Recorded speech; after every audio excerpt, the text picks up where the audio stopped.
दोस्तों, धरती से 51,400 किलोमीटर की दूरी पर था भारत का चंद्रयान 3। तभी इसरो ने अचानक ऐसा खेल खेला कि एक ही झटके में 71,351 किलोमीटर के पार पहुंच गया भारत का चंद्रयान 3। अब एक ही कदम के बाद चंद्रयान 3 के भौकाल से हिल जाएगी पूरी दुनिया, निकल जाएगा चांद के उस हाईवे पर जहां से मंजिल तो नजर आएगी साफ, लेकिन अब बढ़ चुकी है सबसे बड़ी दिक्कतें। दोस्तों, इसी बीच चंद्रयान 3 को लेकर एक ऐसी खबर सामने निकल कर आ रही है, आप सुनेंगे तो खुशी से झूम उठेंगे, आपका दिल गार्डन गार्डन हो जाएगा। इसरो वैज्ञानिकों को आप सलाम करने लगेंगे। दोस्तों, इसरो वैज्ञानिकों ने इतिहास रचते हुए चंद्रयान 3 का एक ऐसा बेहद ही कठिन टास्क पूरा करने में सफलता पाई है कि नासा भी सोचने पर मजबूर हो गया है। वो इसलिए क्योंकि इतने कम समय में नासा के भी बस की बात नहीं थी। अगर थोड़ा सा भी चूक हो जाता तो मिशन धरा का धरा रह जाता, पूरे मिशन पर पानी फिर जाता। दोस्तों, चंद्रयान 3 अपना चौथा पड़ाव भी सफलता पूर्वक पार कर लिया है। चंद्रयान 3 अब पृथ्वी के 4th ऑर्बिट में पहुंच चुका है, यानी कि अब इसकी धरती से दूरी 51,400 किलोमीटर से बढ़कर 71,351 किलोमीटर पहुंच चुकी है। और अब इसरो का अगला टारगेट चंद्रयान 3 को धरती से 1 लाख किलोमीटर दूर पहुंचाने का है। दोस्तों, इस दौरान इसरो ने एक बार फिर से कुछ ही सेकंड के लिए चंद्रयान 3 के इंजन को चालू किया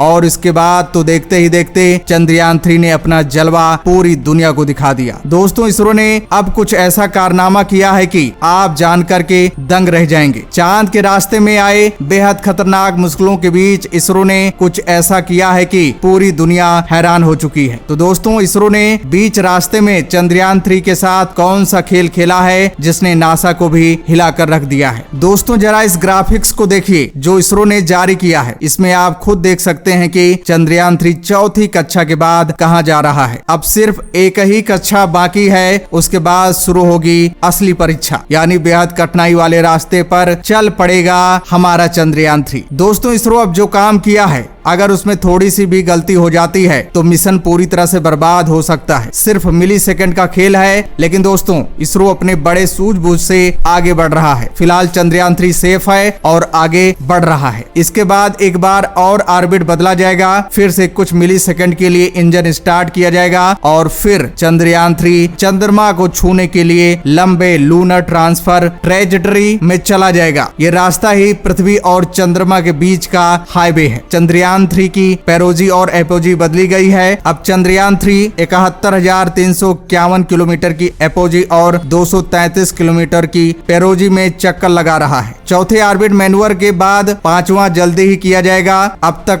अर्थ बाउंड ऑर्बिट मैन्युअर हो रहे थे, यानी धरती के चारों तरफ चंद्रयान 3 की कक्षाएं बदली जा रही थी। फिलहाल चंद्रयान 3 71,351 किलोमीटर की एपोजी वाली ऑर्बिट में चक्कर लगा रहा है। इसरो वैज्ञानिकों का लक्ष्य है कि वो 31 जुलाई तक चंद्रयान 3 को 1 लाख किलोमीटर वाली ऑर्बिट तक पहुंचा दें। 5 या 6 अगस्त को चंद्रयान 3 चांद के ऑर्बिट को पकड़ने की कोशिश करेगा। एक बार चंद्रमा की ग्रेविटी में फंसकर ऑर्बिट को पकड़ लिया तो उस पर उतरना आसान होगा, एक बड़ी मुश्किल से छुटकारा मिल जाएगा। अगर ऑर्बिट नहीं पकड़ाया तो चंद्रयान 3 चंद्रमा के पीछे चला जाएगा। इसलिए हाईवे से चंद्रमा के ऑर्बिट में जाना चंद्रयान 3 के लिए कठिन और इसरो वैज्ञानिकों के लिए चुनौतीपूर्ण होगा। हालांकि चंद्रयान 3 के प्रोपल्शन सिस्टम को चालू किया जाएगा, चंद्रमा की कक्षा की ओर धकेला जाएगा, यानी चंद्रमा की 100x100 किलोमीटर की कक्षा में डाला जाएगा। 17 अगस्त को प्रोपल्शन सिस्टम लैंडर रोवर से अलग होगा। मॉड्यूल के अलग होने के बाद लैंडर रोवर को चंद्रमा की 100x30 किलोमीटर कक्षा में डाला जाएगा। इस ऑर्बिट में लाने के लिए चंद्रयान 3 की डी बूस्टिंग करनी होगी, मतलब उसकी गति कम करनी होगी। इसके लिए चंद्रयान 3 जिस दिशा में जा रहा है उसके विपरीत दिशा में भेजना होगा। ये काम 23 अगस्त को होगा। यहीं से शुरू होगी लैंडिंग की प्रक्रिया। दोस्तों, सुनने में तो ये काफी अच्छा लग रहा है, लेकिन बेचारा हमारा चंद्रयान 3 जो झेल रहा है, आगे जो झेलेगा उसके बारे में सुनेंगे तो आपकी रूह कांप जाएगी। तो दोस्तों, बता दें चंद्रयान 3 को कई तरह की दिक्कतों का सामना करना पड़ रहा होगा। पहली दिक्कत, कोई भी सैटेलाइट या स्पेस क्राफ्ट तेजी से ग्रेविटी के खिलाफ जाना चाहता है तो ग्रेविटी उसे रोकती है। सैटेलाइट को धरती की ग्रेविटी से बचने के लिए कम से कम 40,233 किलोमीटर प्रति घंटा की गति बनानी पड़ती है। दूसरी दूसरी दिक्कत सब एटॉमिक कण जिसे रेडिएशन कहते हैं। एक कण जब सैटेलाइट से टकराता है तब वो टूट जाता है। इससे निकलने वाले कण सेकेंडरी रेडिएशन पैदा करते हैं। इससे सैटेलाइट और स्पेसक्राफ्ट के बॉडी पर बेहद असर पड़ता है। स्पेसक्राफ्ट में आग भी लग सकती है। तीसरी समस्या है हमारा तारा यानी सूरज, जो कभी शांत नहीं रहता। इस समय तो ज्यादा ही आग उगल रहा है। इससे निकलने वाले चार्ज पार्टिकल्स सैटेलाइट या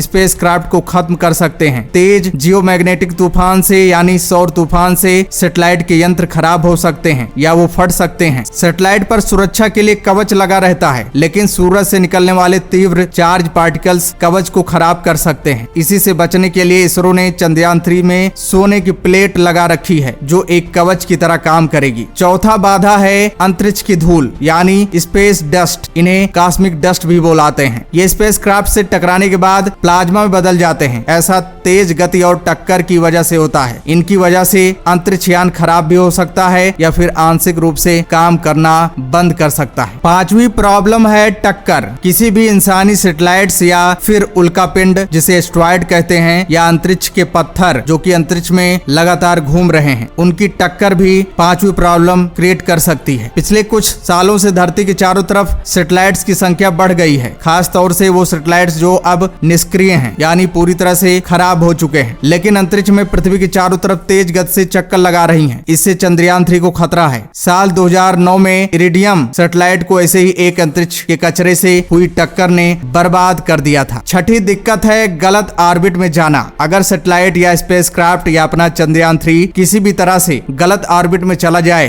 तो उसे सही करने में काफी समय, क्षमता और ताकत लगती है। ऐसा करते समय मिशन के पूरे टाइम टेबल और लागत पर असर पड़ता है। ईंधन कम हो जाता है, फ्यूल कम हो जाता है। ऐसे में मिशन जल्दी खत्म होता है। अगर पकड़ में नहीं आया तो अंतरिक्ष में लापता हो जाता है। सातवीं प्रॉब्लम है चंद्रयान 3 इतनी लंबी यात्रा के दौरान तेज गति, घटता बढ़ता तापमान, रेडिएशन, ये सब यान के अंदरूनी हिस्सों पर असर डाल सकता है। पिलोट या यंत्र खराब हो सकते हैं जिससे उनका धरती से संपर्क टूट सकता है। कोई एक या कई हिस्से काम करना बंद कर सकते हैं। आठवीं बाधा है धरती के वायुमंडल के ऊपर जाते ही तापमान मुंह के बदल गिरता है। दिन में तापमान 100 डिग्री सेल्सियस के ऊपर जा सकता है, वहीं रात में पारा -100 डिग्री सेल्सियस के नीचे चला जाता है। अगर चंद्रयान 3 या अन्य सैटेलाइट का बॉडी इतने वेरिएशन वाले तापमान को बर्दाश्त नहीं कर पाता है तो खराब हो सकता है। दोस्तों, अगर यह मिशन सफल रहा तो सिर्फ देश के वैज्ञानिकों को गर्व नहीं होगा, बल्कि शेयर बाजार की 6 कंपनियों में पैसे लगाने वाले निवेशक भी मालामाल हो जाएंगे। इन 6 कंपनियों ने चंद्रयान 3 के इस सफर में इसरो के साथ बड़ी भूमिका निभाई है। अगर मिशन सफल रहा तो इन कंपनियों के शेयरों में जबरदस्त उछाल आना तय है। चंद्रयान 3 मिशन से इन्वेस्टमेंट के नए रास्ते खुलेंगे। अगर चंद्रमा पर भारत के अंतरिक्षयान की सफलतापूर्वक लैंडिंग हो जाती है तो मून एक्सप्लोरेशन में भारत के लिए नए रास्ते खुलेंगे और इससे भारत की इकोनॉमी काफी बड़ी तेजी से बढ़ जाएगी। इससे भारत की प्राइवेट स्पेस कंपनियों के लिए नए मौके और नए इन्वेस्टमेंट के रास्ते खुलेंगे। देखा जाए तो इस समय global space market value $486 billion